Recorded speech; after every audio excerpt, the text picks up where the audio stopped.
தேவனுடைய நாமத்தை வைத்து அங்க மீம்ஸ் கிரியேட் பண்ணப்படுகிறது. இயேசு கிறிஸ்துவுடைய நாமத்தை வைத்து கிறிஸ்தவர்களை குறித்து, கிறிஸ்தவத்தை குறித்து அங்கே உலகம் சிரிக்க வைக்குது. நம்முடைய தீர்க்கதரிசிகளாய் சொல்லப்படுகிறவர்கள் அங்கே கேலிக்கு பொருளாய் மாறிவிடுகிறாங்க. அதுல கிறிஸ்தவமே அடங்கி இருக்குது.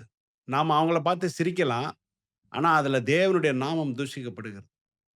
அப்போ அந்த நேரத்துல அந்த மாரி நபர் இடத்துல வேற ஒரு உண்மையான கிறிஸ்தவரா இருக்கிறவர் இயேசு கிறிஸ்துவ குறித்து சொல்ல முயற்சி செய்யும் பொழுது, "உங்கள பத்தி எங்களுக்கு தெரியும். நீங்க இப்படி எல்லாரையும் ஏமாத்துறவங்க" அப்படின்னு சொல்லி, நமக்கு இப்படி ஒரு பேரை அந்த மாதிரி ஒரு தப்பான தீர்க்க தரிசனங்கள் கொடுக்கப்படுகிறது. அப்ப ஏன் இந்த மாதிரியான தீர்க்க தரிசனங்கள் இன்னைக்கு பெருகி கொண்டிருக்கிறது?